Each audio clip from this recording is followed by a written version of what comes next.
So sounds good to me. I mean, I don't yeah, see anything and honey. You can throw honey that in I there would. too. It's But good you'd for be me. surprised how much that cuts out. Like it sounds like, Yeah. oh, well, that's everything you need. Well, but it cuts out any breads, Yeah. any processed foods, Mm-hmm. um, you know, anything like that. So, but no, it's going pretty good. It's only 3 or 4 Probably days don't in. crave it. You probably No, don't actually, crave you it. don't, because you're getting just enough from the fruit and the meat that it's, Yeah. meat fills you up more than Mm-hmm. carbs. Right. But like last night, I had a 12-ounce ribeye and a 8-ounce piece of salmon Ooh, man. with some fruit on the side. That's a And David Dutton meal right there. so I can see why a lot of these guys end up doing like one meal a day, Mm-hmm. because it's just Yeah. like if you're cooking, you just kind of push it all towards 1 or 2 hours because it's a pain to just keep cooking. That's what Herschel Walker. He eats once a day. That's Yeah. it. Yeah, But he gets in all those calories at that one time. yeah. I mean, I'm probably down to a 5 or 6 hour window using this. So yeah. So yeah, I mean, we just started on Tuesday, so we'll see how it goes. But it's a lot of meat, I'll tell you that. So I couldn't do it if it was just meat. Like if it was, I know some guy, like you told me about that guy in Columbus that owns the brewery. Yes. You said he does the one steak a day and that's it. One steak a day, nothing else. It's like a huge T-bone or something. Yep. That's crazy. That's it. That's it. He guy was was like something, right? amazing. Yeah, he's a former Green Beret, and he went something to about those guys, like they can just deal with the repetition. Yeah, and the boredom of that. Yeah, he's like, it's. In fact, we were out drinking one time when I was there on the with a client. Just we were out having a couple of brews, and he brings his steak out. I mean, it's not a small steak. I mean, this thing was massively thick and cooked almost rare, just the way he liked it. So, yeah.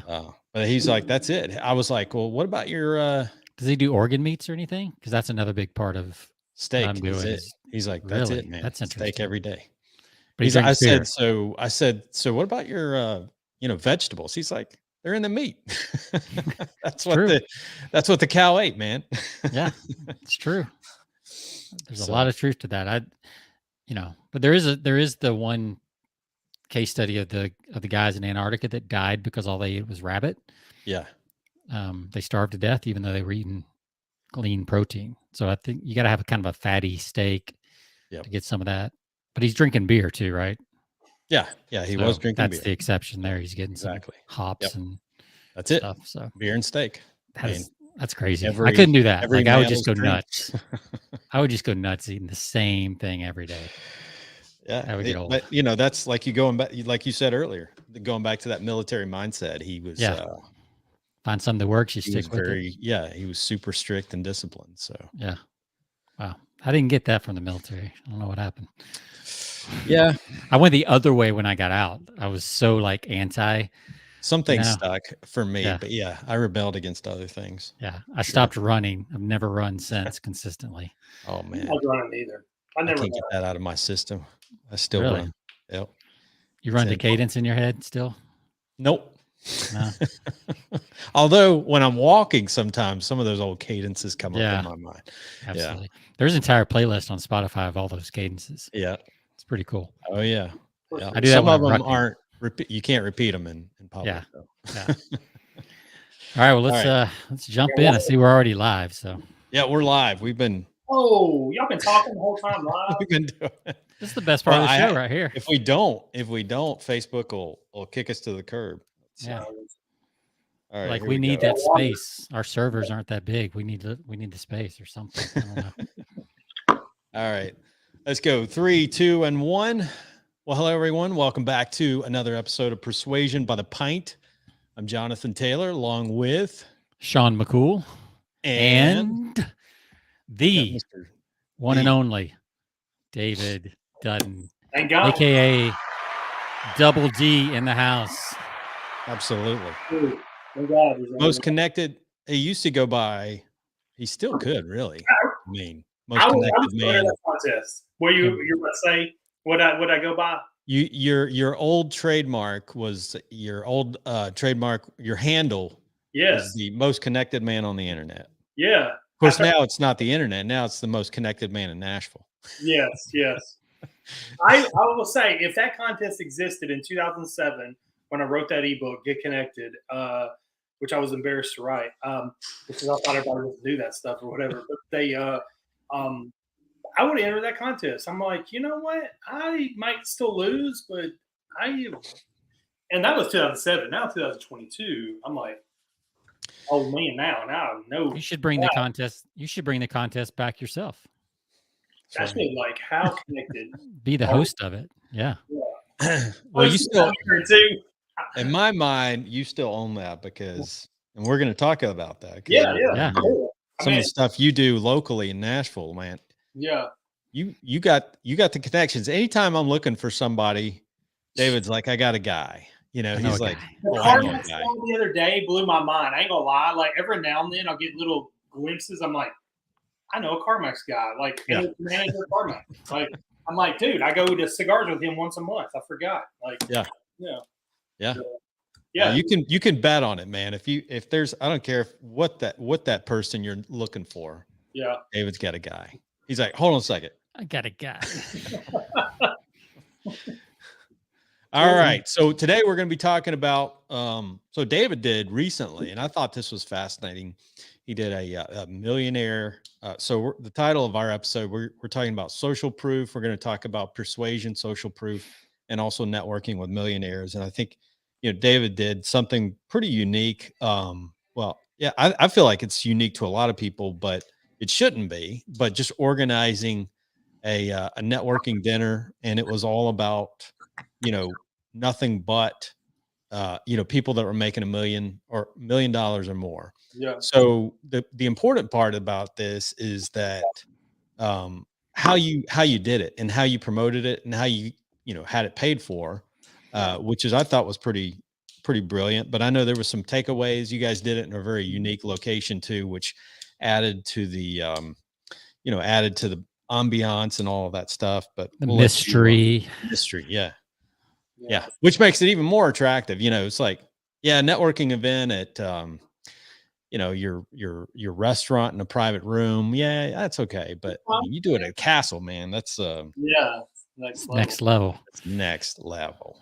All right. Well, it's an interesting story too. I know I can get into it of just how that even happened, like at a castle anyway. That goes back to your connections. So we're going to talk about how David got a group of millionaires around Nashville to come sit in a castle with him for an evening. So that's where the show is going.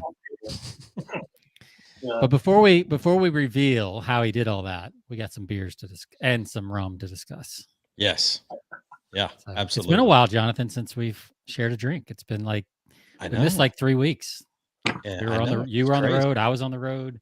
Yeah. So here we are. We're back at it. So what do you got over there, Jonathan? We'll let David go first. He's got his old standby. Yeah. Let's goes first. What do you got? All right. So here's the deal. I have zero beer in my house. Not against beer at all, but we're just out and got a rain of stuff. But we always have this, and I got a big old bottle. I just finished it like an alcoholic, but I hadn't had it in a while. So it's not water, and it's just coconut rum. Don't even have pineapple juice. Again, I'm a big kid that likes to get a buzz, and that's it. And so that's why I have coconut rum.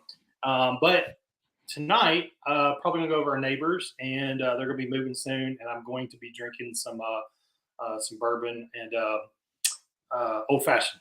I see old fashioned in my life tonight. So see if I can make that very happen. nice. Good stuff, man. You're the beer experts. What do y'all got? Go ahead, Sean, because I got. Right. I'm not sure about mine. So this is a can. How about that? I like that can. Yep. Like Japanese art. It is a honey bunch imperial stout. So it's an imperial stout with honey. I know where they got the honey bunch at. Like only one thing, like that cereal. Honey bunch honey of bunch. oats. Honey bunches of oats, baby. Bunch. Like that's not a word. That all the time. Yeah. Dude, that's a joke. Yeah.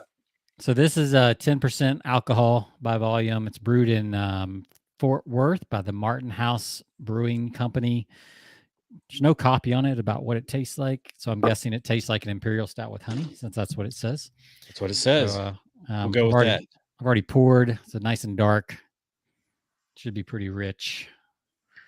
What's Jonathan? what's your ABV? 10%. Oh, 10%. Gotcha. All right. Yep. It sounds like a good one. Yeah. So what do you got over there? So I'm pretty lame today. I went I didn't get Schlitz. Yeah, Miller Lite. Keystone. Schlitz. No, dude. I would bring in a bottle of water that was out of the tap. Before I did that. But no, I stopped in You got a 40. in Weigel's and I got a puff. Mad It's a Dog. puffle. A puffle. Puffle. You know what that is? Have you ever seen it before? No, I have not. But I've seen, Wiseacre does it. They're out of Memphis. This is a hazy double juicy IPA, which I'm wow. looking forward to. Look at that. Oh man, look at that. About as Look at that hazy as pine you can sol. get. That's some good pine sol right there in that glass. But I did, the thing that the only reason I picked it was 9%, and it was out of a cooler. So All right. I picked up, I just pulled this. This is a single right out of the cooler. So There you probably going to get a bad grade. Yeah. Don't judge it. You never know. It could be a sleep. You never know. You never know. Could be. Yeah. I've had 2 IPAs in my lifetime that would probably get, but somewhere between a 3.5 and a 4 right there, so. I will say the black IPAs are pretty good. Mm-hmm. Yep. So if you can find a black, they're hard to find. That bearded Irish we had, is that IPA? It was. And that's probably one, that's one of them. That's the 3.5. 3.5 to 4. Okay. So we had Dave and we went out to a dinner that was Wednesday night. Yeah. And we got steaks and I've been wanting a steak and it didn't disappoint. It's good. I mean, it wasn't Ruth Chris or anything. So yeah. Well, cheers, gentlemen. Cheers. Cheers. Cheers. There we go. All right. Yep, my rum is still rum. Got honey bunches of oat cereal in there. Yeah, let me get a spoon for that. That's pretty good. Yeah. So is that, David, is that just coconut? Is that coconut flavored rum? Yeah. Yep. Okay. And normally you mix it with nothing. Pineapple. That's my go-to. Like saliva. He mixes it with saliva. That's it. Yeah. No, coconut. They got all kind of different kinds, but I always like coconut and pineapple juice. I just drink that like water. I mean, I would finish. I've actually drank one of these bottles, this whole bottle before. Years ago. Like, I mean, this is like probably 8 years ago. I would drink big probably every few months. Thank God I just like take or leave it. But I enjoy sitting around, hanging out with friends, listening to music. But I remember one time, I mean, God, it had to be like 8 years ago. I realized I was like, oh, I just finished this whole bottle. Holy cow, really good. But it's like what? It's 21% alcohol. Like, I don't know. Like, it could do better. That's not bad. The only thing I don't like about this and Fireball, you think Fireball, yeah, man, this is awesome.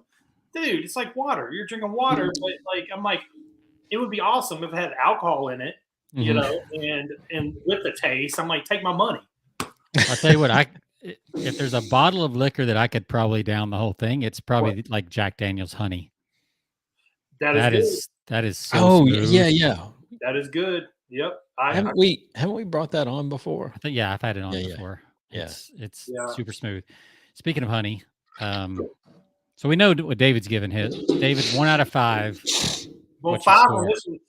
I'm still 5 on the rum. The 5. Malibu. All right, Sean. What do you? David's looking for a sponsorship. Send this to the Malibu rum people. Man, this is good. Get your finger ready, Jonathan. On the button. I'm giving this a 5.0. Dang.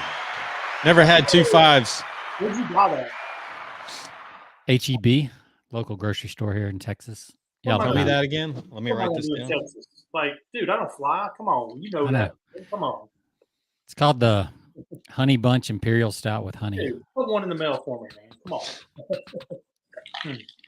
Is that a 4-pack or is that a single? This one I bought as a single, but I think it comes as a 4-pack. It's about to be a 4-pack After this show, I have to go back. Yeah. I'm going to look for that. Because we do this every week, though, and I try not to buy 4-packs because what if I don't like it? Then it's like that's jacked up. So nice thing about HEB, they will break a 4-pack or 6-pack for you, as long as the guy that stocks that area is there. Yeah, they'll break it and then they put the rest on their single shelf. So, but this one I got off the singles shelf. So you might be able to get it at Total Wine. I don't know if they ship out of state or not, but I might send you one. It's pretty darn good. So, all right, what do you give yours, Jonathan? That bucket of pine saw there. What do you give that? You gonna mop the floor after? I was curious what the IBUs were because it's not bitter. Dry? It's not. No, it's actually a little sweet. It's got a little sweetness to it. All right. So I'm going to give this another. This can be another high 3. Wow. For a double IPA, I'm giving this a 3.8. Double IPA is that's a thing? I don't know. Double IPA. Double IPA, baby. Okay. It's a hazy, double right? IPA. Hazy double IPA. Is that what it was? Hazy double IPA. Yeah, it's actually pretty good. You got to get all the words in there. The rest out for your homies or anything? Are you gonna? Here we go. Hazy double juicy IPA brewed with Nelson, Sauvin, Citra, and Mosaic hops. Whatever. Yeah. So are you actually going to drink the rest of it or pour it out for your homies or anything like that? Nope. Yeah. I'm drinking this bad boy. Nice. Well, that's drinking. You are going to drink it probably, yeah. Dude, it's 9%. I don't care what it tastes like. I'm drinking it after the week I've had. Oh man. I was made up. Too bad. Some of those weeks, man, you just got to let go on a Friday, but yeah. So yeah, let's jump into it, man. 13th. Yeah, Friday 13th. But I've had a Friday the 13th week. Sometimes you have those weeks. Yep. So yeah, let's jump in, man. We got some cool stuff to talk about because Sean, we've had a build up over 3 weeks of stuff. I'm sure you've got some things to share, but we're going to start with David first because I want to hear about this. I want to hear about this millionaire dinner. And I know how you set it up, David, but I want you to talk about it from the start. How'd you get the idea for this? Yep. And to our listeners over in Nashville, if you've never been to Nashville, off of 840, there is this humongous. It's like a medieval castle. Mm-hmm. It's over kind of between, isn't it near between Murfreesboro and like Arrington Vineyards? What's that? Arrington Vineyards. Like Arrington is like right in the kind of in the middle between Murfreesboro and Franklin. It's called Arrington. Nobody outside of Tennessee knows where that is. Is it east, north, west, or south of Nashville? South of Nashville. I'm 1.9 GPA, bro. Don't be south of Nashville. And I don't know the history. David, you'll have to explain the history behind it, but you take it from here. Well, yeah. So there's a castle. I've seen it, a million times. They do a Renaissance festival. I'll be honest with you. I only went once. It was a little bit weird, but a massive amount of people go. I mean, I'm talking, it's a thing, and it's been going on for a long time, and that's it. That's all I even knew about the castle. But I drive to Murfreesboro all the time, and I pass it all the time. You see the towers. If you watch Taylor Swift, I know both of you guys watch Taylor Swift a lot, and y'all love the videos. If you watch Taylor Swift, the music video "Love Story," which is one of her first big hits, it was filmed at the castle. And so if you see, like I took pictures on my Facebook of like the window she was sitting in and stuff. You can see one scene in the Love Story video that she's sitting in the window and stuff like that. So there's that. And the guy's been building it since the 80s, and it was really cool. Different guy, and he gave us a tour, and that was really cool. And I didn't know the guy. But do you want me to jump in the story of how I even got into that? Yeah. So you didn't know the guy, but you wanted to get a connection. Yeah. You wanted to get an introduction to him so you could set this up, set up this networking event. Yeah, it was like a Thursday. We've done from Daryl Strawberry at the house to whiskey bourbon tastings to golf to whatever, just random stuff. I like to do things that I like to show up to. I don't like a lot of networking events. Just I've kind of grown. I'm not any better than anybody. I don't think that. I just kind of like I'm picky about what I like to show up to, and I love hanging out with good, successful people. And Yeah. so I just That's weird. Why would you want to do that? weird, yeah, like very What are they gonna exclusive. What are they gonna teach you, right?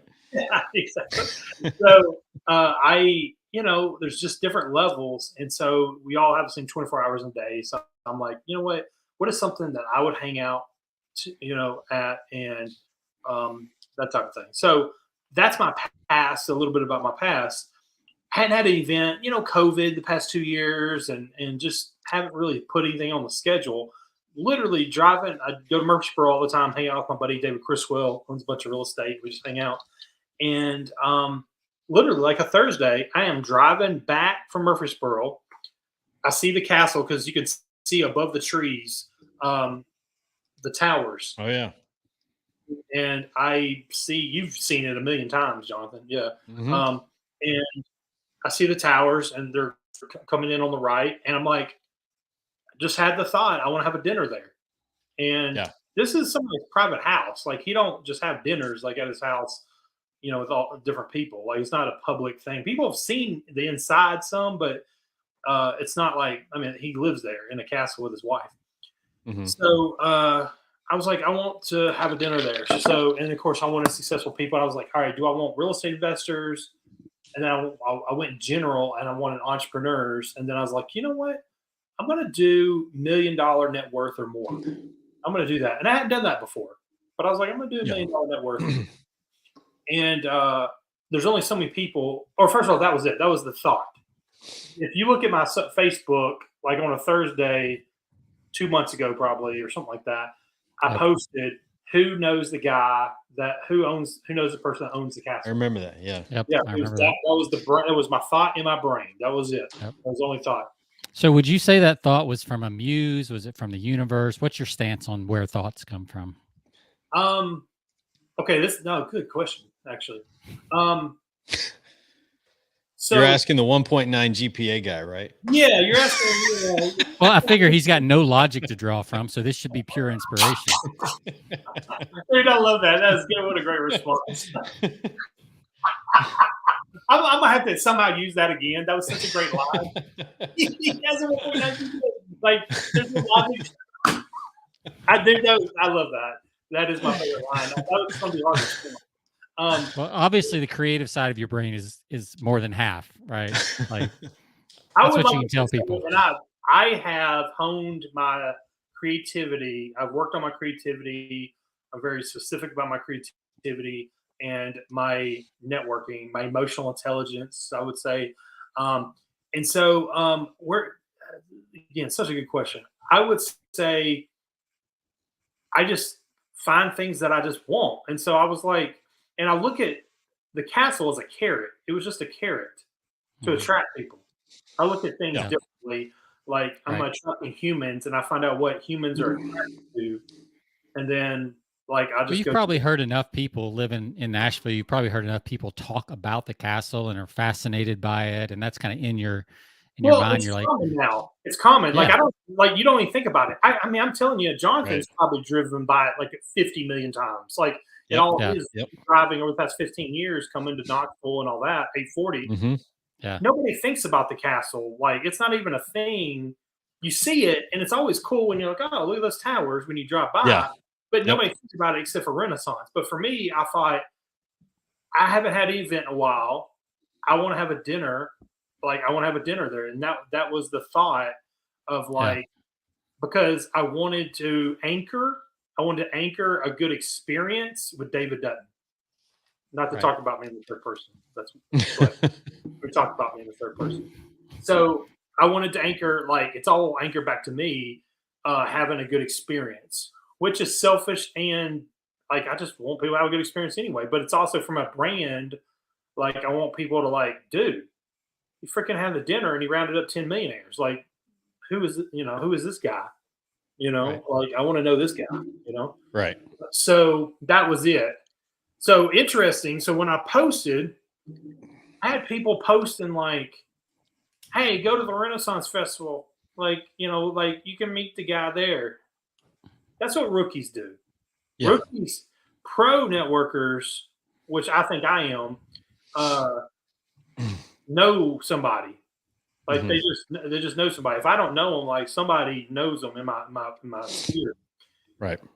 And so somebody tagged my boy Jonathan Bowman, and said he knows him. So I was like, "Oh, cool, I know Jonathan." So text him. I said, "Hey, let's you got a minute to call?"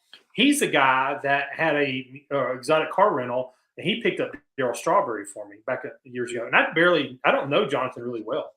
Actually, I only talked to him a few times, and but he's got a great reputation. He's a phenomenal guy. He's a nice guy. So I called him up and I said, "Hey, I want to have this dinner. I heard you know him." He said, "Yeah, yeah." And he started telling me about him, a little bit about the castle, and he's just Mike Freeman. He's just a really nice dude. I said, "Hey, I want you to," and I'll tell you how the sausage is made. I'll tell you how I even told him to pitch me. So I don't even mind sharing because I think there's stuff in there. Honestly, that's why I told him how to pitch me. Yeah. So kind of from Pitch Anything, like when they have that book, Pitch Anything or whatever, you think about like only information that's like present or whatever. So Mike Freeman doesn't know who David Dutton is. Yep. Right? You don't know me from Adam. I never even heard of me.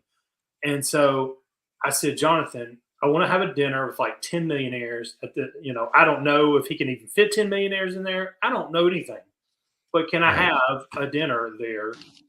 And I'm not a detailed person. I'm just very like, let's just get this going and we'll figure it out later. Right. And I said, "And Jonathan, I want you to pitch me like this." Let's see if I can remember it. I've almost got my 14%, my 21% alcohol drink already. See, that's a key takeaway, though. You didn't let him. Oh no. You didn't let him. Pitch yourself. Pitch you. No. You was like, here's what you're gonna pitch to this guy. There's a lot going on there because there's a transfer of trust. Right. In a second, I'll talk about transfer of trust and stuff. And so I said, pitch me as see if I remember it, because again, I got that Malibu rum in me right now. But millionaire, entrepreneur, and real estate investor and author who hosts exclusive events for successful people. That's the line. That's the whole paragraph. Right. Yeah, and you told him how to position you, which a lot of people leave that up to the person that's doing the introduction. You got to control that narrative. And the person that you leave it up to is kind of like sometimes don't have or are not as concerned about it as you, but they're like, "I'm doing you a favor, and so I'm just going to throw this out." And that's the last thing you want to do. You want to have everything scripted to give to them, and say, I would have done that in my rookie years because I didn't know any better. But now I don't. I'm trying to get a guy. I'm not gonna say his name right now, but he's way out of my league. Yeah. This dude kind of like took Rush Limbaugh's place. That type of dude. And I know who you're talking about. Yeah, I'm trying to get that guy, and I know a guy that one of my neighbors has done business with him, and I even gave him what to say. Yeah. And he's like, "Yeah, I'll just copy and paste what you just told me." Yep. Yeah, and people actually appreciate it because they don't know what to say, right? So if you give them this, somebody asked me for a testimonial the other day that I'd worked with, newer copywriter, and I was like, "You write the testimonial, I'll edit it, but you do the work. Like, you tell me what you want to say to put on your LinkedIn that puts you in the best light, and absolutely makes them think it through, and all that." So yeah, that's how I told Jonathan to pitch me, and I want to do 10 millionaires, and I don't even know if you could even fit 10 millionaires, whatever. So then he came back like day or 2 days later, and was like, "Yeah, he's interested. How much would you pay?" And I'm like, "I don't know. I'm not gonna throw out a number. I have no idea, And I'm like, and then eventually I like kind of had to or something. And I was like, $500. Like, I don't know. Like he don't really need money or whatever, but but I'm not, but I was happy to pay but I just Right. don't know, like whatever. I don't want to insult the guy is what I was thinking. I don't mind paying. Mhm. All right. And I was going to pay it, by the way. And I'll tell you that whatever it is, just so you know, because Jonathan mentioned about me not paying, that was an afterthought, and we'll get to that. But just so you know, I want to mark it here that I actually was fully planning on paying, actually, or working it into how much the cost of the food and all that stuff or whatever. But Sure. something changed because I pulled a David Dutton to not talk about me in third person once again. And so I found somebody else that benefited from my situation or whatever. Well, yeah, you packaged it as an opportunity for somebody else. So. Yes. So, like 2 days later, we're having a dinner at the castle, and I say having it like it's scheduled. Like so by Tuesday, so by like Thursday, I had the thought in my brain driving down 840. By Tuesday, it was already like scheduled. Yeah, I was amazed watching how fast it happened. Yeah, really. Yeah. Yeah, it was a short game. Yeah. I think, David, that's one of your gifts. Like you don't question stuff. You just like, oh, here's an idea. I'm just going to do that. And you just implement and you just do it. And that's one of the things that I'm amazed at with you, because I'm an overthinker. So I go the opposite route. Right. I will say that is one of my gifts. And I'm not saying, because I can tell you, I got a lot of failures too, and a lot of like non-organized. I mean, yes, I can tell you a lot of stuff that I'm not good at. Even this week we had something crazy happen. Yeah, so that's one of my your speed and just speed of implementation is definitely one of your top gifts. I appreciate it. So I will say I was fascinated by so by Tuesday I had half the room already full. Wow. I really did. And I'll be honest with you, because I don't think about it. Like I'm just networking all the time, and I don't even actually meet a lot of people. Like I just, I'm very picky about my meetings, but I'm just filling a Rolodex in my brain of information. I just memorize information. And even today at field day, like my wife is telling me about who these women are, that I'm like, okay, who is this? And I just file it in my Rolodex or whatever. And so I was very shocked at myself, and it's not something I really vocalized, but I was actually shocked that I filled the room that quick. Like I was like, wow, I'm already like half full, and I just sent out a few emails, like text messages. Yeah, and it was like half full. So that was kind of cool. And what do you attribute that to? Do you think it's exclusivity? No, you gotta okay, multiple things there, but you've gotta like you gotta be the person. You gotta be attractive. Yeah. You just do like I've been thinking about this a lot in the past 2 months. You gotta be the person that you want to attract. Now here's the thing, dude. When I got in that room, by far I was the least wealthy in there, and I'm a millionaire. But like people were doing big shit in there. It was very no egos, and I'll get into that in a second. It was very interesting. No egos. So let me ask you this about kind of why the quick response, and this is just a guess.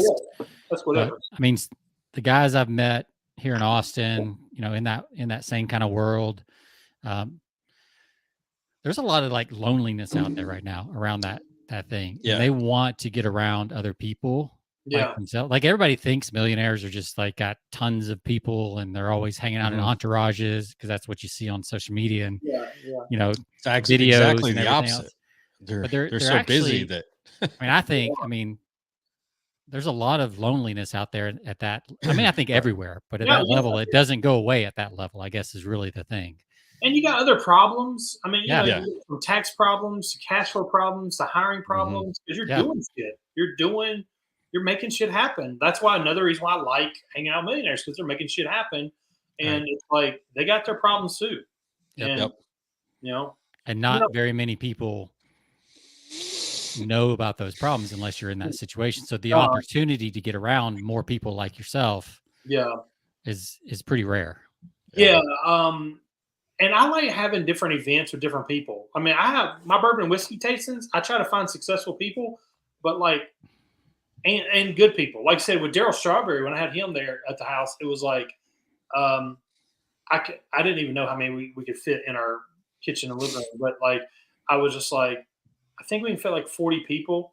So I invited the top 20 successful people locally that I knew, newspaper people, the mayor, Right. aldermen, just business people. But I said, you have to bring beer or wine and the most successful person you know that's a good person that I don't know. Right. So I can give my current network a good experience and people that like, who the hell is David Dutton? Right. I can go both ways. You see what I'm saying? Right. Yeah, That was strategic. That's how you got to go to my house with Daryl Strawberry for free. cool. And so that's how I strategically kind of like birds of the feather flock together. So once you're in something, they know other people. So how I filled up almost another half of the room was there's a thing called EO, Entrepreneurs Organization, that's here locally. I mean, it's nationwide. Right. And I tried to get in. I'm still bitter I didn't get in, but because I was like, oh man, I finally made it. Because you got to make $2 million a year, or I think like have $1 million net worth. And that's always like, oh my God, my last company I sold, I was like, I think we were doing like 2.3 million. And I was like, oh, finally, dude, I got in. This is awesome. And I couldn't get in. Like they didn't vote me in or whatever. So, Right. But anyway, so you already know that they're millionaires because, you know, they have to be in EO to be in EO. So I called, so my rich friend Noah, I talked about, one of his friends, Luke Freeman, moved up here from to Nashville from Boca, from Parkland, Florida, and he's an EO. So I and I wanted Luke to be there, and so Luke he was selling like hand sanitizer and masks to Governor DeSantis in Florida. To give you an example of like the caliber of people that were at my, dinner. Right. I mean, that's just one business that guy's in. Yeah. And so Luke is a great guy. And so I said, hey, you know some people that I don't. And I knew he did. And so he brought like some guy, like music artist that he managed the Judds. You know, Naomi Judd just passed away. Y'all don't know, you should know, whatever. But the Judge, Naomi passed away. And I didn't know it was this guy, but this guy started talking and he's like, yeah, man, there's people. I'm like, listen, there ain't no humility here. Like, just name drop. Like, this is just, we're just talking. Absolutely. And one of the people he was managing was the Judge, and they're just coming out on concert. And then, of course, Naomi just, committed suicide or whatever, unfortunately, a couple of weeks ago or whatever. But, but yeah, so that's how I feel because I knew he knew other people that are millionaires in that group. And then my banker gave me one of them, Clint. Referred me, Clint, I referred you to today. Yeah. He referred me to a guy that's a big time real estate investor. And so that's how birds of the feather flock together. And so now they had a great event. I mean, one guy built 1 out of 5 homes in Spring Hill. Yeah. This guy, like, insanely successful. Yeah. But again, I was the poor, first world problem, poorest person in the or whatever. Well, that's a great takeaway because it doesn't matter what your level is. It just matters that so I attribute what you've done in that local millionaire market space, just putting those people together, kind of what, from an industry standpoint, what I do in the composites industry where I got a platform. And so it's just a little tiny podcast out there, but it reaches, it's like, it gets a lot of downloads, but. Well, you can be a gorilla stomping in a mud puddle in that space, you can be a celebrity in that space, And that's what I've done. I've I've leveraged just that podcast alone to create all kinds of immense relationships out there that are, people that are well above me. I mean, these are presidents of companies out there that think it's an honor to be on, a podcast that's like, that I'm recording out of a detached garage, they're sitting, in a factory that's probably, 800,000 square foot. And they're like intimidated on being in a podcast with me, being as a guest on a podcast with me. I'm sitting in here with a 700 square foot detached garage. Oh, the deception. Yeah, I know. He's like, "Are you sure I'm doing okay?" I'm like, "Hey, you're doing great." You don't. Well, it just goes. realize. It goes to show the assumptions that people make too. Absolutely. Everybody's that's the key. assuming everybody else is doing better than they are. Exactly. Not everybody, they don't know. but Right. Yeah. your default is to assume that people are doing better than you. So my guess, David, is a lot of the people that came there are assuming that they were going to be the lowest guy in the room. Oh, And they wanted to in their mind. Yeah, absolutely. I think so too. And what do you hear all the time in our circles? Like, never be the smartest guy in the room. Yeah. Right. Because then you're in the wrong room. Yeah. So they're probably thinking, oh, here's going to be a group of Yeah. guys that I can learn from. And they're all coming with that same humility. Yeah. That's a good setup. I only made 5 million last year. There's probably guys. I mean, this I'm probably like the low man on the totem pole. Yeah. So they couple thoughts real quick on that. On like attracting people and doing business, and even thinking I don't know what this is. I'm not a new agey person. Maybe it's just positive thinking, probably. But I expect people to do business with me. Yeah. I just do. Like I just do. I don't care if you tell me no. Like that's okay. I'm totally cool with no. Like if that castle thing work out, dude, it's gonna be something else. Like it's 100%. I didn't care if Daryl Strawberry told me no or anything like that. And so these millionaires, like I didn't care like if they told me no or nobody told me no actually. But I created something that they wanted to show up to. But it's exactly what I want to show up to, And so that's the thing. That's what made it like, and it's like, well, who is this guy? Like first of all, the castle is a carrot, and actually the other millionaires are carrots. And that's not a negative, derogatory thing. It's an attraction thing. It's like, oh wow, I want to hang out with other people like me that have cash flow problems, have tax problems, have hiring problems, needs an introduction to John or Jane Doe, and so they want to hang out with people and they don't want to waste their time. They don't have a lot of time. And so that castle was kind of curious, like, dude, I don't get to do that every day and I got to eat dinner. Yeah. Let me, like, who am I going to meet? One person can change your life. Let me go to this dinner. All right. So let's keep the story going. How far out did you need to set, or did you decide to set the dinner? Like 2 or 3 weeks because Renaissance. I think that's another point. Like some people be like, oh, they're going to need, these people are successful. They're going to need 6 months notice. Like you just did like 2 or 3 weeks. No, they eat dinner. No, I didn't consider this a big deal, honestly. Well, that's a great point. Like they eat dinner probably every night. They do. They might eat in the middle of the day, but they're eating dinner. But they might be eating one steak a day, but they're eating, Yeah. And I'll tell you the food in a second, but which is funny. Which is funny because I got to say something about that. Because we were like, Dave and I, we were getting dinner one evening, and it's like, oh, you know what? He got a text from Sherry, his wife. He's like, oh yeah, I haven't even set up. I think it was just a week away from it wasn't a week away. It was a Friday. Yeah. And he's like, oh yeah, I haven't even planned what we're having for dinner. Because I was getting catered, and I'm like, I don't know. I just it's just not. That's one of my downfalls is organization. But luckily, it wasn't for like 50 people. It was like 10, so I could figure it out. But yeah, it's probably better. I mean, 10 people, you could Uber Eats 10 people. I mean, let's. Oh yeah, you could. Yeah, so that's why. And they're not coming for the food; they're coming for the people. They're not. So, which is why I had Moe's Southwest Grill. Really? That's how. Like that's cool. Like I haven't heard that part of the story. But yes. If you look at the pictures, I bet every one of them loved it. It was totally fine. There's not one complaint on Moe's Southwest Grill, and they have a great setup. I didn't want to think about it at all. Yeah. Like I don't like detail, and I didn't have a lot of people helping me.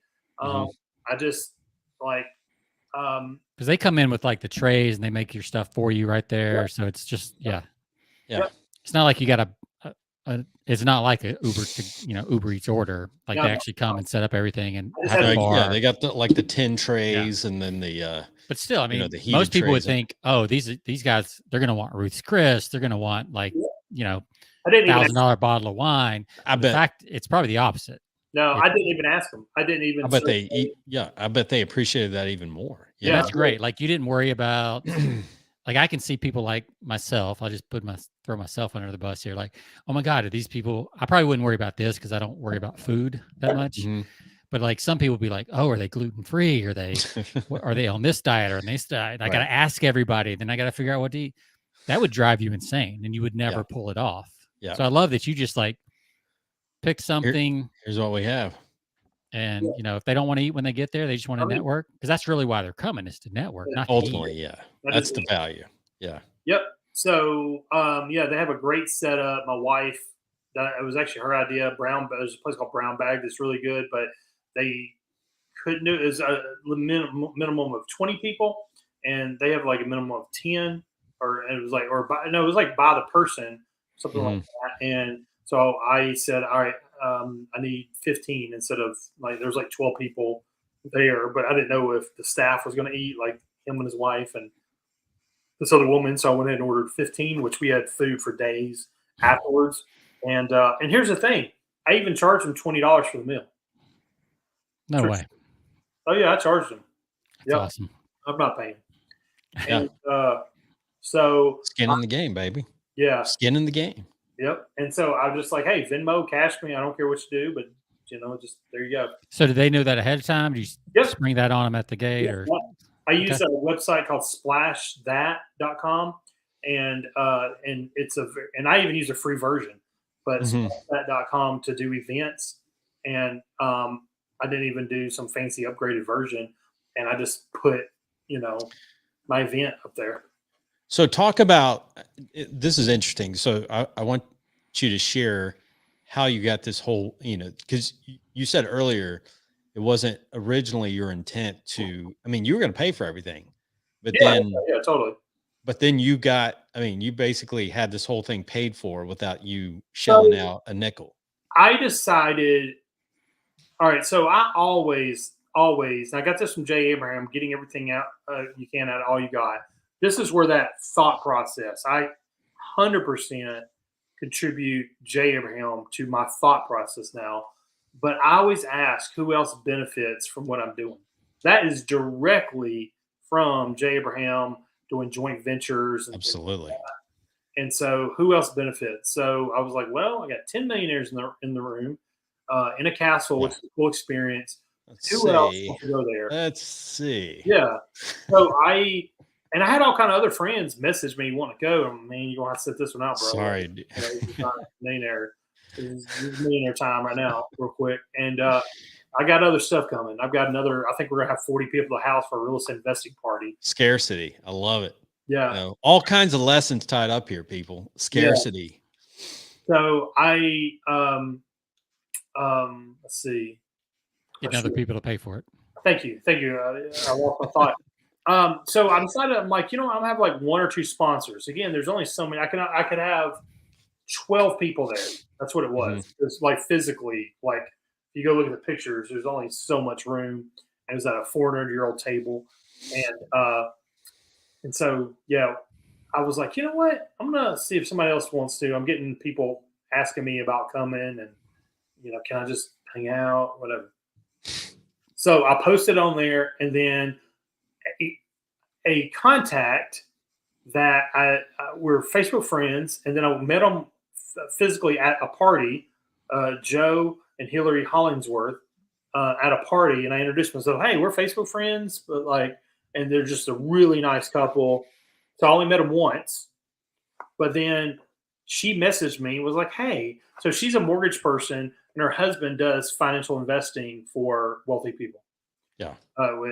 Fisher, y'all appreciate this, Fisher Investments, with their awesome, amazing ads. That's the first thing I asked them about. I'm like, oh man, I want to know more about the ads. Like, I love the ads. And anybody that knows marketing and direct response marketing, by the way, we're geeking out on Fisher Investment ads, just so you know. They're amazing. And they've been doing it for a long time. So this is right out of a chapter of that. You know, you remember Tom Stanley, right? I mean, guys passed away like 4 or 5 years ago. Unfortunately, in a car wreck of all things. Crazy, but you know, he's the guy that did Networking with or The Millionaire Next Door. Yeah. That's his most successful book, but he also did the one Networking with Millionaires. Yeah. This is like right out of a chapter of I need to get that book. I've never read that Networking with Millionaires. That's exactly what I would love that book. Like I still nerd out. Like I don't think I've arrived. I got to read something about blue fish, like some guy that man, that's a great book. I sold an to on Facebook the other day. We got to talk and he drove up in a Tesla. I'm like, "You're an entrepreneur, aren't you?" He goes, "Yeah." I'm like, "Bro, like either you like Tesla or you're an entrepreneur and you need tax write-offs." Because I got all kind of friends that get the tax write-off. He said, "Yeah." I'm like, "Yeah, I do." And then we started talking. And he said, "Dude, you would like the Bluefish or something, or whatever." Dude, that's a great book, and it reminds me of, you remember the not the current TV show, but the old TV show Equalizer? Yeah, I've heard. Where we always asked, it's like, "I'm going to do this for you, but someday I'm going to ask you for a favor." Yes, that's how the Bluefish guy. That's how he works. He does a lot of favor. He charges, but then part of the deal is, "I'm going to charge you. It's like the mafia, but I'm also going to ask you for a favor in your area of specialty someday to help me make these things happen." That's how the mob works. Cool. That's a layer you could add in, David. It's like, no, I will do that because I like nerdy networking. Like I'm probably gonna go buy it because I've never read that networking book, The Millionaire Next Door. Or read that one, but not the networking version. Networking with Millionaires, it's amazing. Yeah. I think it's actually an audio only. It's not even. I don't think it's actually a book. You can download the. I tell you what, David, you could turn this story into a absolutely short, helpful book. Straight out of that book. Into a what? What'd you say? We had Mike Capuzzi on. He has these things called Shook's short, helpful book. Oh yeah. Like 100-page book or less. You could turn this story into one of those books. Oh wow! How I got 10 millionaires in a room, blah blah blah, something like that. Well, that's cool. That's a mini book right there. Like I feel about thinking about resources and there's things like that, but yeah. So back to Hillary and them. A financial planner in the room. He sponsored it. And a mortgage person. Yep. And they literally through Facebook Messenger asked them for $2,000. Nice. And they paid. They're like, "Look, we want to do any event that you're doing, and we want to hang out with people like what you're doing." And so they're going to do future stuff. Mm-hmm. And, it was very cool, and they were really nice. And I, wanted to make sure they had value there because I'm not trying to do a money grab or anything. It was like I want it long term. Mm-hmm. And actually, I had somebody else that was interested, as well. And I think I'll do more. I'm thinking about doing one Barrett's 50 cal, the Barrett 50 cal rifle. Yeah. I don't know anything about guns, but I grew up with Chris Barrett. I'm not friends with him now, but like the Barrett, like his dad is Mike Barrett, who created the Barrett 50 cal rifle or whatever. The God gun. The God, God, dude, that's amazing. People tell me about it, and I don't know much about it, but now Chris designs, he's been designing his own guns or whatever. And it's here in Murfreesboro, and so I've thought about like that would be a cool experience to shoot a 50 caliber rifle. I guess it is. Yeah, 50 caliber rifle. Like, so I may do something like that. That's kind of unique, and it's a carrot. So I'm looking at that. I also have a friend that owns a mansion called East Ivy in Nashville. We used to do masterminds there, and like he rents it for weddings and stuff now. But it's stupid. It's really stupid. Look, it's amazing. And so I'm thinking about doing something in Nashville and, whatever. So just different stuff, but they'll want to be a part of it. And I had somebody else that's extremely successful reach out and want to do something like, "Hey, let's do something," so I've got, and it builds. Like it builds. Oh, absolutely. Yeah. Because birds of the feather. So I can go back to some of these other millionaires and like, "Hey, you want to come to this other event?"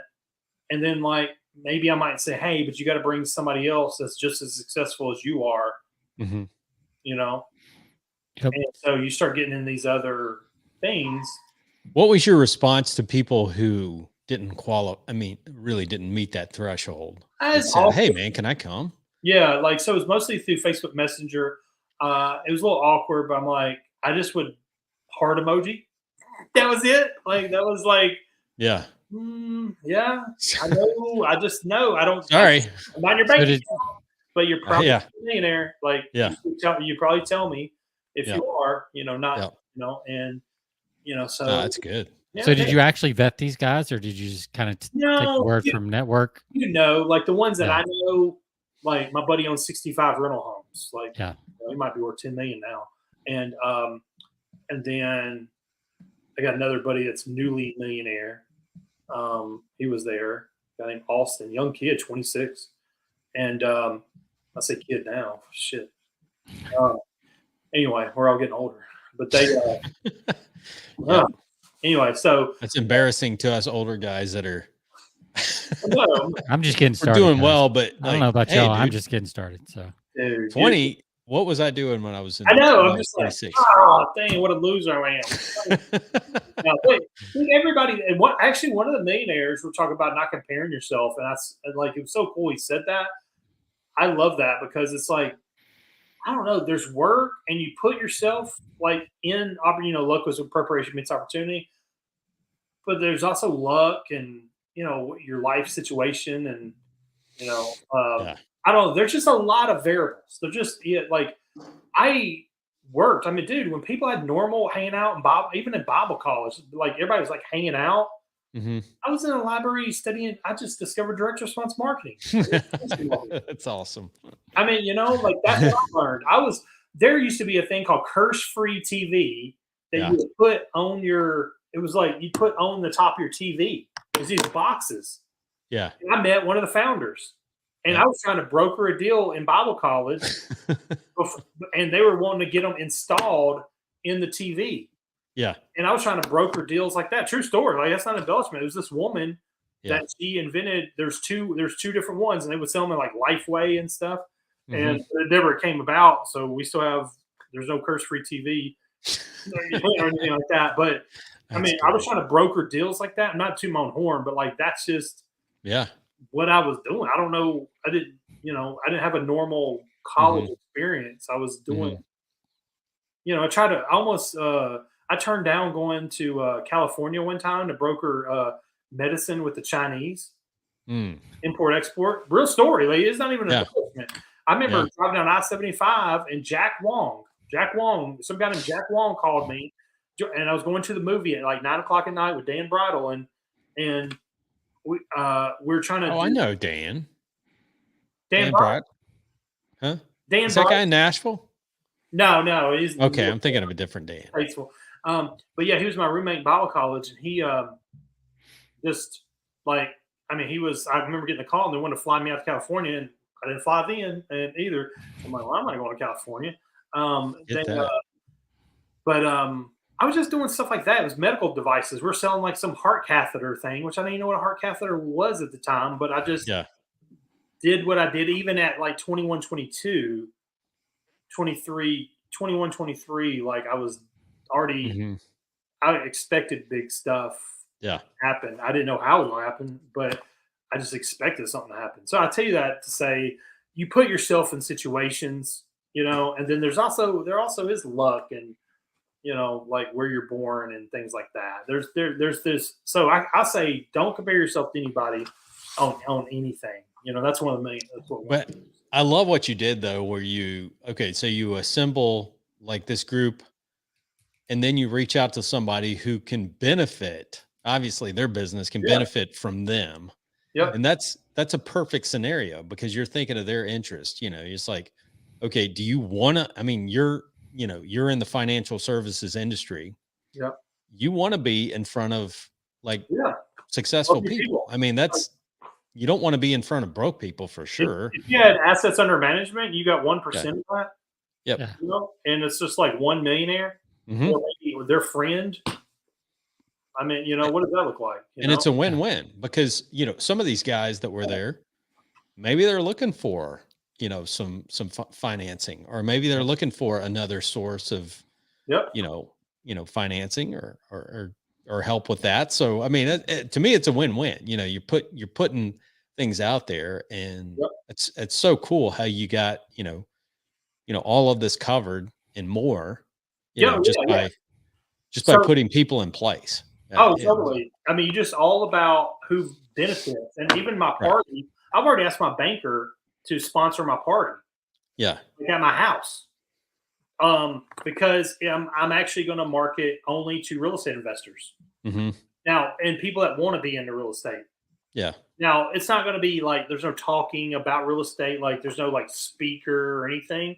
It's literally a party at my house. Like y'all would show up. I mean, I know you like real estate and stuff, but like it's just a party. But I'm strategically only inviting people that are successful at real estate or want to be in real estate. So actually, you can not even own any real estate, but you want to.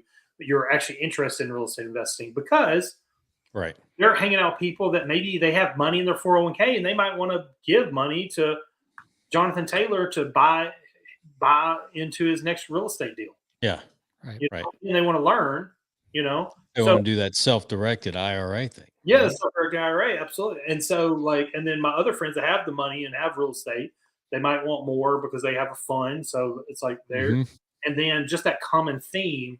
But I told my banker, I'm like, bro, you got all my loans, and not that I'm a big fish by any stretch. We have 9 right now, but I'm not like a big fish at all. But, like they know I know people. So would you be interested in sponsoring the food truck? And then we'll have like 40 people at the house and that's perfect. Like that's how I think about them. They're going to do the loans for. Think about think about their business, how they can benefit. Always start with them. What do they need? Well, let's move on to the night of the event, right? So you've got it set up. People showing up. They eat their mows. Did you have a scheduled? You said, was there a speaker? Was there not a speaker? Was there scheduled? Like, did you facilitate anything, or did you just let people talk naturally? Like, how did that go? So there's a tour. So we only had 2 hours, and it ended up being like 3 or 4 hours because that dude was so nice. By the way, all the money went to charity. By the way. Okay. So like it was pretty cool. He said, "Hey, just donate to charity." Right. So all the money went to charity. We donated like almost $500 to 2 different families in Ukraine, like directly to them on Upwork.com. Yeah. Like not even a charity, like right to the family. And one of them's living in a fucking field right now, like a field, because they're getting bombed by Russia. And so we did that, and then we donated like $500 to the Well Food Pantry, which is here locally. I know where that money goes. I hate surface level. I struggle with surface level. I like deep. Even my first date with my wife, I'm asking her how she feels about divorce and like if I gamble all of my money away. That's where you want to start right there. First date at Red Lobster, eating your roll. Freaking, whatever it's called. And there's no surface with Dave. It's always you go deep, man. You go deep. Maybe it's the bottom line of me. I don't know, but I mean, it's like I'm asking you the deep questions just because I'm genuinely curious about everybody, about everything, everybody, and everything. Right. And so that is the thing. There's no other real thing to it, and I just can't do surface level. And so I got questions from Mastermind Dinners. There's a great book called Mastermind Dinners by Jason Gaynard. And phenomenal book. I don't recommend a lot of stuff, but that's another one that's like you'll make money from it if you do it. And his podcast is freaking amazing. Do you know him? Facebook. I hadn't talked to him in a long time, but just through Facebook, and that was very fringe. But what's his name? Jason. Jason Gaynard. And it's like different. Jason is like JACAN or something like that, or something. He'd be a great guest for this show. He had mastermind events, like charging like crazy money and all that stuff. But his podcast, he doesn't do it anymore. It was just like a season or 2. I'm gonna re-listen to it because it's so good on networking, so good. And you think like, well, networking is just networking, but it's like you can sharpen your axe. Yeah, like I was doing with this network thing. Like you can sharpen your axe, and I'm always sharpening my axe. My axe is never always sharp. I'm always like, that's why I'm going to read Bluefish, things like that. because I need one idea. Dude, your brain is going to light up when you read that book. I'm telling you. Oh, dude, I cannot. Yeah, like the way he was describing it, and now the way you're describing it, I'm like, yeah. So I took one of the things in that book is like 50 questions to ask at dinners, and so I usually will grab 3 or 4 of those because if people talk for a couple minutes per question, it adds up. Yeah. Right. So I've done this before. I had a networking event at Fisher's Off-Road Rentals. I had like an event there where we just rode side by sides. But before we rode side by sides, we networked. Everybody did like 10-minute talks about their business. Mm-hmm. And so I kind of stole that from Joe Polish and TED Talks, kind of a little bit of 10-minute talks or whatever. But what they did was I actually had 3 questions for them to answer. And it was like, what same thing with these millionaires I did the other day. It was like, what industry are you in? What's your biggest success? Actually, I take it back. Remember, I got 21% alcohol on me right now on a full so I actually remember the questions I asked before, but let me back up real quick and tell you what I did before. What industry are you in? What your biggest success? What's your biggest failure? And what's your biggest problem right now that we could help you with? I had them register for the event and answer those questions, then put it all on a PDF of all the people that were going. Nice. So before the event, so you could walk in like, oh, there's a guy named Sean McCool here. And he's a copywriter and he's blah, blah, blah. Like, I need to network with this guy. Very nice. I did that before they showed up. So you just did like a Wufoo form or a Google form and just collected the answers and threw them all in a PDF? Flash that. Okay. Oh, that does that? Cool. Yep, it's free. Very nice. And then I put it on a PDF, and then then I just went to Canva.com, and then did prettied it up and PDF. Mm-hmm. And I emailed it all to them or whatever, all the details about the event. And so that was what I did. I can't remember what I asked them at the event. Maybe a business book. Oh, who they following? Okay, this Malibu room's starting to wear off now. Who they following? Where are they getting their information? Like, who are they following right now? Jonathan Leaf? It says device is not connected, so something happened. But yeah, keep going. The cool people are here. Yeah, the cool people are here. So he probably didn't pay his internet bill. I bet you. That's probably what it was. They let's see, what book are you reading? Like, what's a book that really made an impact on you? Okay. Surprisingly, Andrew Carnegie, How to Win Friends and Influence People. That was like mentioned twice. Really? Yeah. You think like, oh, okay, whatever. It's all new, but it's like, dude, that totally underrated. Yeah. Yeah. So I've never read it. Really? I've never read it. That is so, it's almost like a sin. That book, and I've been in business this long. That's just But you kind of do that naturally, though. That's just part of who you are. Yeah. Yeah. So I don't think it's ever been a problem for you that you needed to address. That's probably why you haven't done it. Yeah, that's it. I will say that's part of it because in my brain, I don't like wasting time. But that's not a question you had an answer to, how to have friends. Like that was yeah. I mean, you make a friend with everybody. So I can see how that would be like, eh. Yeah, that's it. Like unless it's very very specialized. Yeah. It's kind of like I've used selling books. Like I've never read a lot of selling books because I'm like, don't waste my fucking time. Like don't like I need now pitching was phenomenal. Like that's the first sales book I've read and promoted to a ton of people. You mentioned that many times. So it's very like how the brain worked and not perfect, but it's like really good. In fact, I made a bunch of money 3 weeks after reading that book. I made like 20 grand. True story. I had a client hire me, and I still remember to this day, it was the biggest client I'd ever had. Pitch anything by what's that guy's name? Orrin Claff. Orrin Claff. Yeah, that's it. And so, by the way, on Splash That, I used the free version. I didn't even pay for it. So there's that. Such a cheapskate, Dave. Yeah, 100%. Yeah. So, what book? Who they following? Which, by the way, most of them are not following. Yep. They're kind of just burnt out on information. Mostly local. They were mostly like, if they followed anybody, it's very local people, like specific knowledge. That's interesting. Every now and then Joe Rogan with some other things. And there was some other, there was one other question I can't remember, but they went around and did that. Then at the end, I said, all right, I want you to share your biggest tip.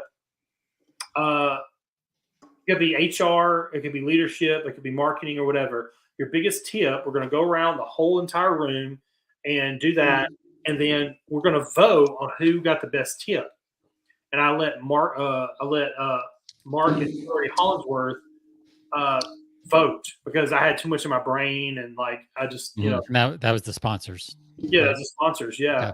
I just say, hey, would y'all actually help me out and just vote? Like I didn't know a good way to do it. They end up doing it. And this guy and then they don't need the money, so I said, whoever will donate $400 to your charity of choice if you win. So part of the $2,000. So it all went to charity. So the $2,000 or $400 went to Luke Freeman and this charity about keeping violence out of schools or something because he was from Parkland and where they had that shooting back in the day. Yeah. Oh yeah. I never forgot about all that. And so like he has a friend that had a charity and that was tight. And so that was the one he chose. So I paid him $400. I wrote ding my car for $400. And so that's how I wanted them to kind of compete a little bit for their best tip. And so they did that. And then we end up having to kick them out, like kick the Millionaires out, like just because I was like, hey, we're actually only spending 2 hours. And like the owners, Mike Freeman, and I forgot the wife's name, but like was so nice. Even Jonathan told me they were, but they really were. Like we did a tour, did the dinner, and everybody just hanging out. Well, dude, they're like in their 70s, and they probably need to go to bed. And, so I was just. So what was the? So most of the room was in their 70s, or what was the average age? I'm curious. Oh, or was that the owner that they were in their 40s? Yeah, most of those guys were in their 40s, weren't they? Yeah. I would say 40s. Okay. Yeah. The owner of the castle was in his 70s. 70s. Yeah, him and his wife were in his 70s. Yep. And so I want to be respectful. Like again, I'm hosting this thing. He didn't know me from Adam. He didn't know any of these people. He knew Jonathan, which is again a transfer of trust. I mentioned that earlier, but it's okay. He knows Jonathan. He likes Jonathan. Jonathan probably knows nice people like him. So that's it. So we did the dinner, and then that's it. I followed up with everybody's contact information because I told people I'm not sharing it unless everybody's cool with it. And so I told them after the dinner, if you want me to, I'll share the spreadsheet of everybody's contact information. Because I want to be respectful of people's contact information because these are right. Because you want to be a trusted source going forward, long-term game. Absolutely long-term. And so I'm very picky on my contacts and who I network with. How do you? So that brings up another point, kind of off the dinner, but how do you keep track of? Do you just have a spreadsheet where you keep track of people, or how do you? You're a really good networker. You mentioned Rolodex. No, it's literally all in my head. David and spreadsheets. Those are like Well, I don't mean a complex spreadsheet. I mean like as basic as you can get. It's a phone, just phone brain, contacts, phone right? brain. Listen, we don't even renew our freaking LLCs every year. Our accountant, we have to pay a fee because it's dissolved, and we have to like undissolve it. Yeah.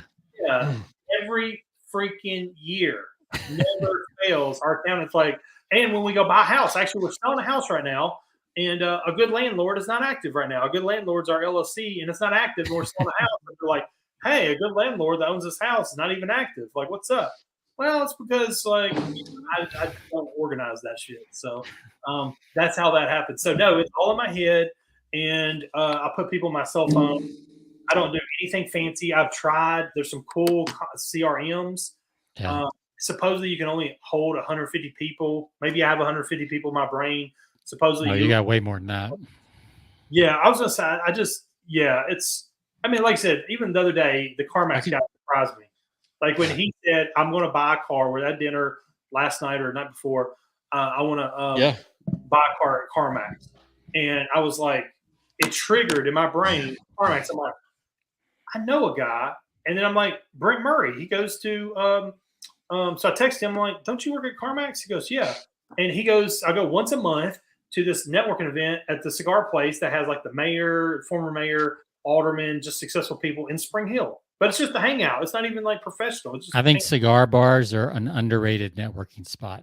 It is. Yeah. Yep. People that smoke cigars, good cigars, you got excess. They're spending money. Yeah, exactly. Yep.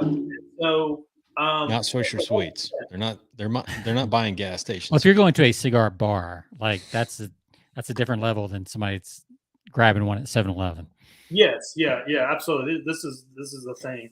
And so I immediately like connected Jonathan to Brent Murray, and he's the manager at CarMax. And but that is just I won't say I'll be honest, when I say this is a gift from God or something, I will say because I've always, I don't know if it's photographic. That's might be too much credit, but you know, I can memorize stuff. When I got my mortgage license in 2015, I remember that Spring Hill, Tennessee, with note cards. It's about this high. It was about 70 note cards. It's about this high. And when I would go get my haircut, so I took a test, online test, and wrote down the questions and the answers. Wait. You pay for your haircuts? yes, exactly. When I would go get my haircut or whatever, I would just like go through note cards and just memorize facts about mortgages. When I was in Bible college, I memorized like 300 Bible verses. Man, note cards are underrated.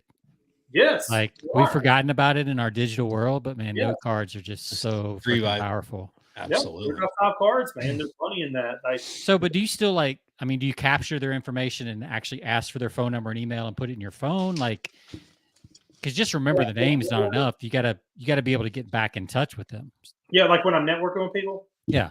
Oh, definitely phone. I don't want a business card. I just knock it out right then because again, I'm not organized at all. And so I'm like, hey, give me your number. And I usually will text my name, hey, David Dutton, the name of my company, and then I will put their name in there to remind me to like add them. But I just do it quick and then I go add them later.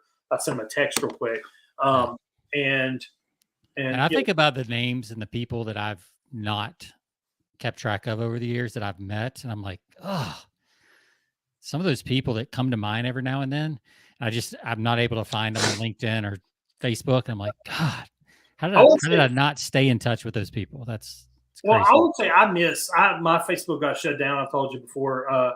And even when I post stuff now, it's not as active as it used to be. I used to have like 3,000 and it was very curated, cultivated, and I'd get 100 responses and stuff on stuff. And I would drop good content.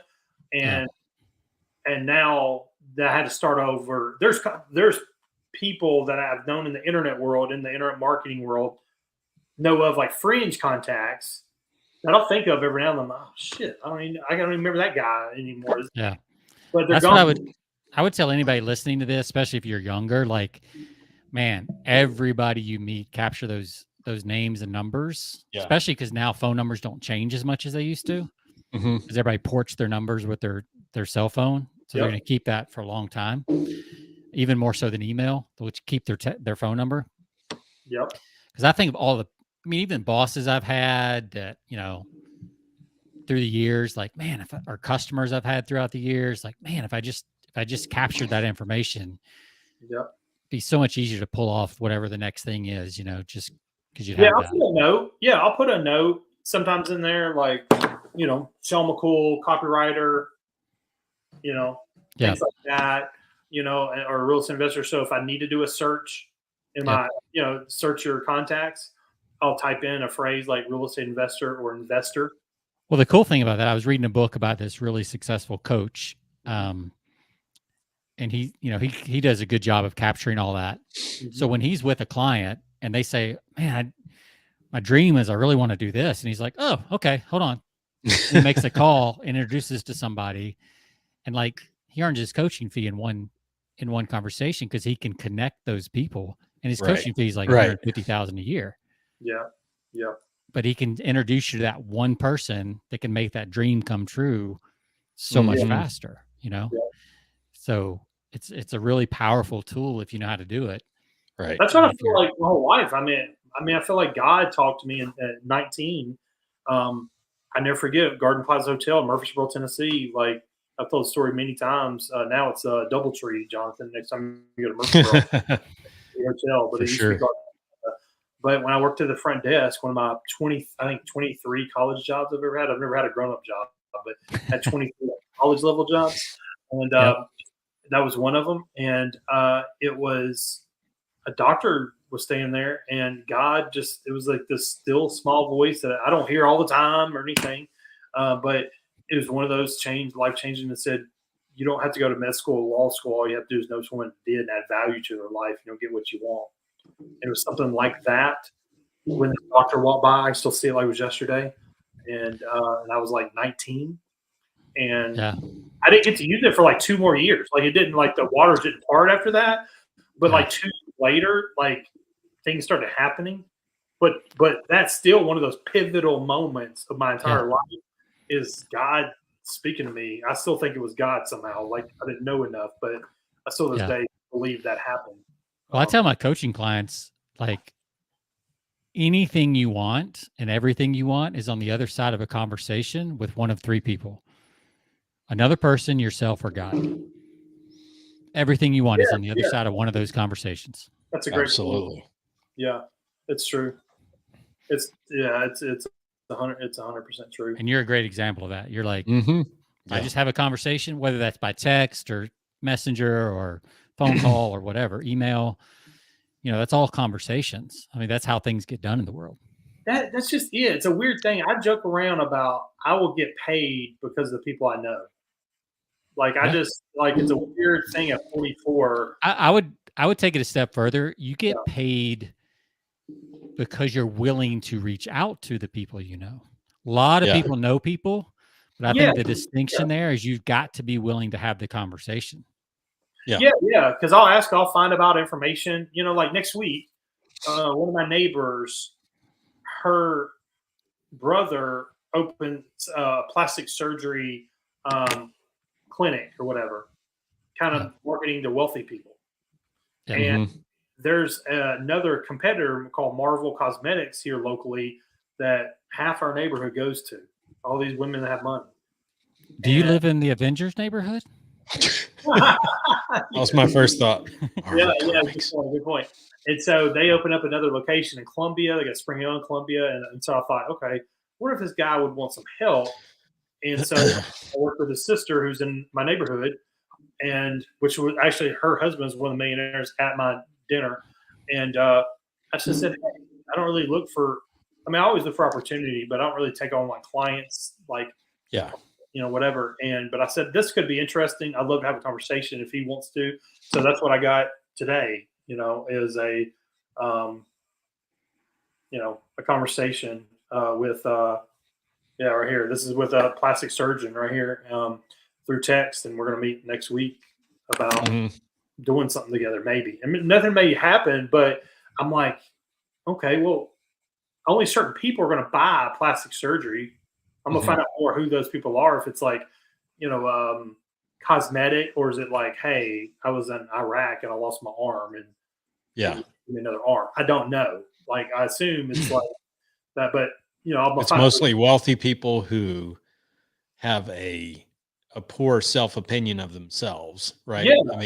And they have the money to spend. That's the bottom line. If that's the case, then I'm like, okay, well, cool. You ain't going to target Nashville people. Right. Nobody's coming from Franklin with all this money to Columbia. So it's not Franklin people. Spring Hill, possibly, Columbia, and then like surround there. So, okay, cool. Now you know geographically where these people are going to come from, because it's not like well known. So geographically, they're going to come from here. Then you just target wealthy people. So can I host an event with wealthy women? Yeah. And even though I'm a guy, like I don't care about the event. I care because of my Rolodex and add value to these people and all that. Not like I'm, like I don't care, but I'd even host a women's event. I'm thinking about that. It's a little weird. I thought, but I'm kind of like, no, I think I'm cool with it. Even though it's a little bit, man, you're a guy hosting a women's event, but I may not even be the face of it. I may just worst case, You make your wife the face. Yeah, exactly. Like I'm the orchestrator of it, and that's okay. But like we find the wealthiest neighborhoods in Columbia, Tennessee. Absolutely. Yeah. And then who are the influencers in that neighborhood? And then we host a private party for them.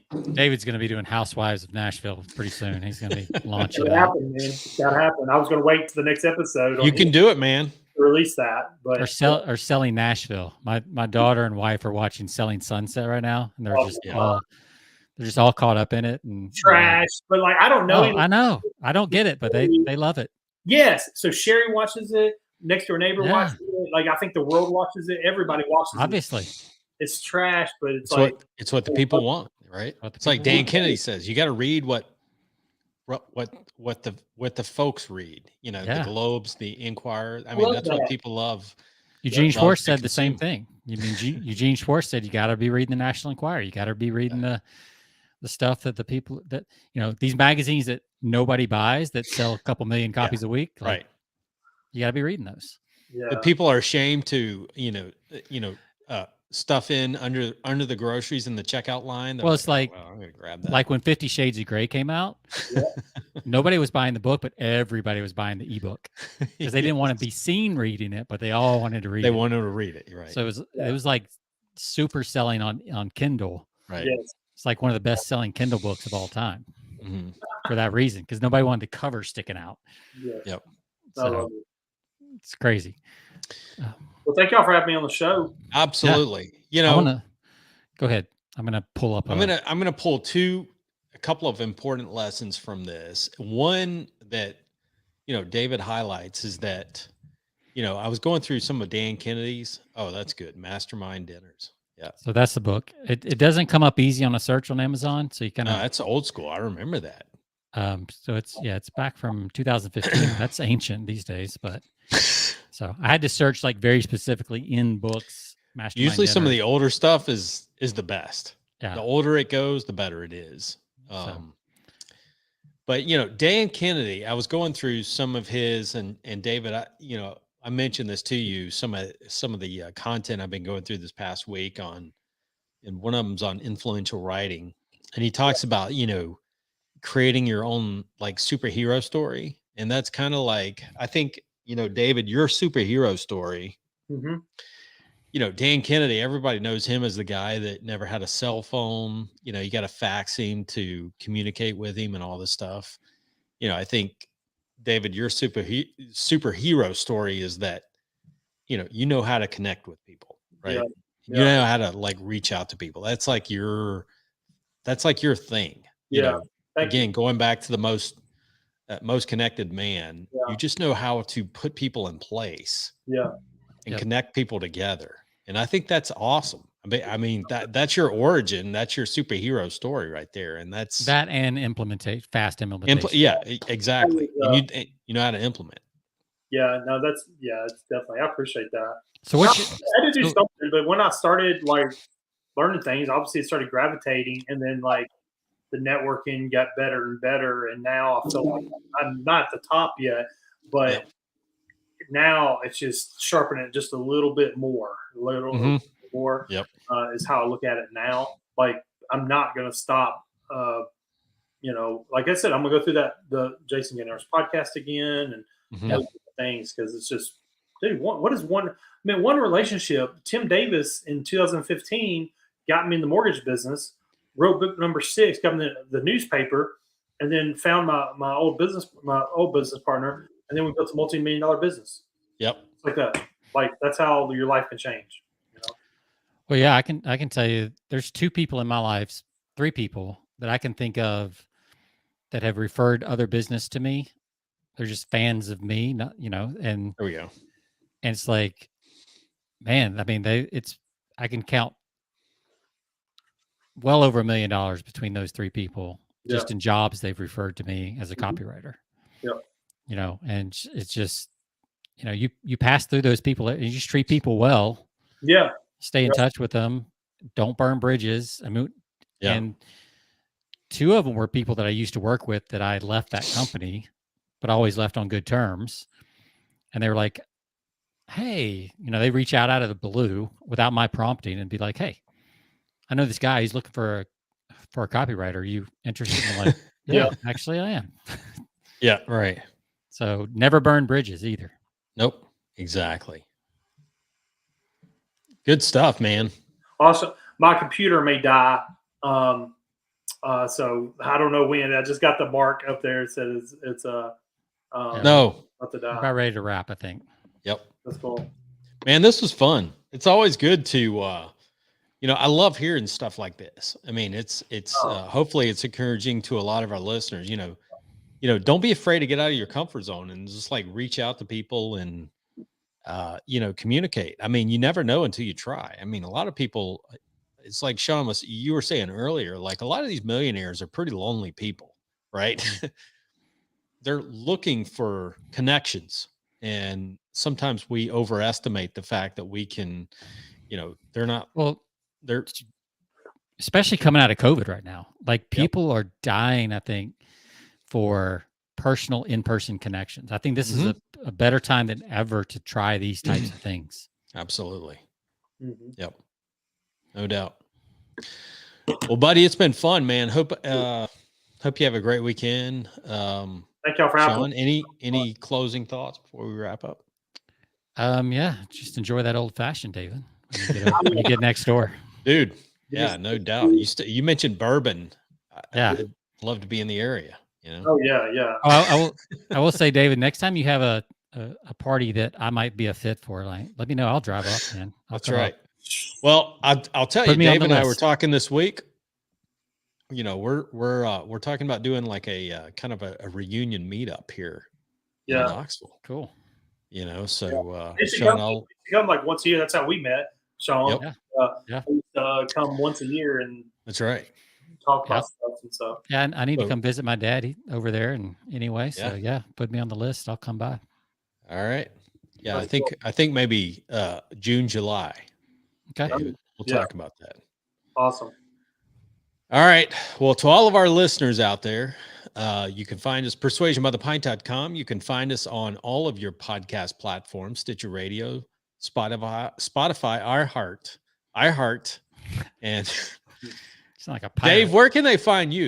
You're just out there, dude.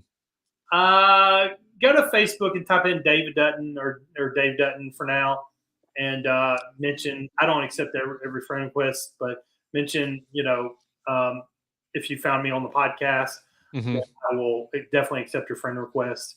And which is funny. You think I just accept everybody, but I don't. You have no friends. Like you have to mention like no connections at all. You need your actual face, not a picture of a cat for your profile picture. Well, you gotta have a face. Exactly. Faces are in now. So, all right, guys. Hey, thank you again. Enjoyed it. Yeah, y'all have a great weekend. To all of our listeners, have a great weekend. We'll see you next time. See you guys. See ya. All right, good stuff.